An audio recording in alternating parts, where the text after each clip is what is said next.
Hello friends, welcome to my cooking vlog. ಇವತ್ತಿನ recipe ಗರಿಗರಿಯಾದ ಜೋಳದ ದೋಸೆ. ಒಂದು ಬಾಣಲೆಯಲ್ಲಿ 1 ಕಪ್ಪು ಜೋಳದ ಹಿಟ್ಟನ್ನು ತಗೊಂಡಿದ್ದೀನಿ. ಇದಕ್ಕೆ 2 ಚಮಚ ಮೈದಾ ಹಿಟ್ಟನ್ನು ಆ್ಯಡ್ ಮಾಡ್ಕೋಬೇಕು.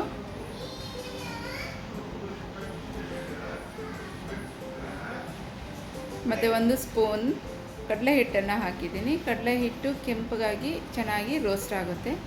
ಅರ್ಧ ಕಪ್ಪು ಚಿರೋಟಿ ರವೆಯನ್ನು ಆ್ಯಡ್ ಮಾಡಿದ್ದೀನಿ. ಜೀರಿಗೆ, ಉಪ್ಪು ಮತ್ತು ಹಸಿ ಶುಂಠಿಯನ್ನು ಹಾಕಿ ಚೆನ್ನಾಗಿ ಕಲಿಸಬೇಕು. ಇದಕ್ಕೆ ನೀವು ಹಸಿಮೆಣಸಿನ್ಕಾಯಿ ಕೂಡ ಆ್ಯಡ್ ಮಾಡ್ಬೋದು, ಬಟ್ ನಾನಿಲ್ಲಿ ಆ್ಯಡ್ ಮಾಡಿಲ್ಲ. ಇದನ್ನು ಚೆನ್ನಾಗಿ ಕಲಿಸ್ಕೋಬೇಕು. ಇದು ಯಾವ ರೀತಿಯ ಬ್ಯಾಟರ್ ಆಗಬೇಕು ಅಂದರೆ ಮಜ್ಜಿಗೆ ಇರುತ್ತಲ್ಲ ಆ ರೀತಿ ತಿಳುವಾಗಿ ಆಗಿರಬೇಕು. ಸೊ ನಮಗೆ ದೋಸೆ ಹಾಕಲಿಕ್ಕೆ ತುಂಬ ಈಸಿ ಆಗುತ್ತೆ. ಇಲ್ಲಿ ಒಂದು ಸಿಂಪಲಾದ ಅದಕ್ಕೆ ಕಾಂಬಿನೇಷನ್ ಆಗಿ ಸಿಂಪಲ್ಲಾಗಿ ಒಂದು ಕಾಯಿ ಚಟ್ನಿಯನ್ನು ಮಾಡ್ತಾಯಿದ್ದೇನೆ. ತುರಿದಿರೋ ಹಸಿ ಕಾಯಿನ ತೊಗೊಂಡಿದ್ದೀನಿ.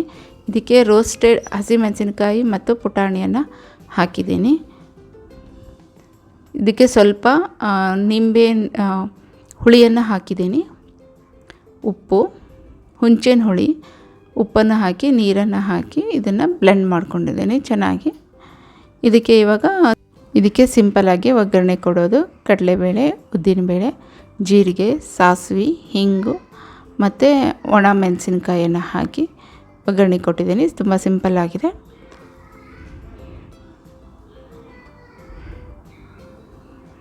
ಸೊ ನಮ್ಮ ಗರಗರಿಯಾದ ದೋಸೆ ಹಾಕೋಣ.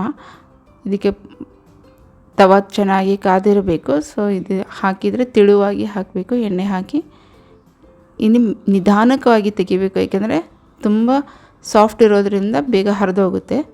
ಅದಕ್ಕೆ ತುಂಬ ನಿಧಾನವಾಗಿ ತೆಗಿರಿ ದೋಸೆಯನ್ನು.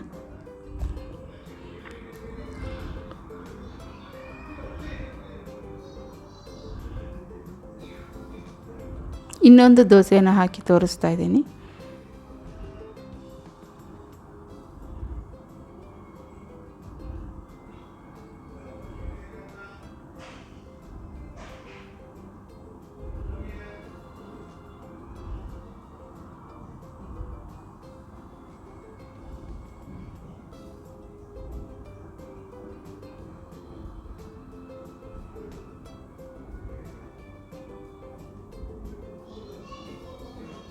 ಈಗ ನಮ್ಮ ಗರಗರಿಯಾದ ಜೋಳದ ದೋಸೆ ರೆಡಿಯಾಗಿದೆ. ತುಂಬ ಸಾಫ್ಟಾಗಿದೆ ಮತ್ತು ಚಿರೋಟಿ ರವೆ ಹಾಕಿರೋದ್ರಿಂದ ತುಂಬ ಕ್ರಿಸ್ಪಿಯಾಗಿ ಬಂದಿದೆ ಮತ್ತು ತುಂಬಾ ಟೇಸ್ಟಿಯಾಗಿದೆ. ಈ ಒಂದು ರೆಸಿಪಿ ನಿಮಗೆ ಹೇಗಿತ್ತು ಅಂತ ಹೇಳಿ, ಲೈಕ್ ಮಾಡಿ, ಶೇರ್ ಮಾಡಿ ಮತ್ತು ಕಮೆಂಟ್ ಮಾಡೋದನ್ನು ಮರಿಬೇಡಿ. Thank you for watching. Have a nice day.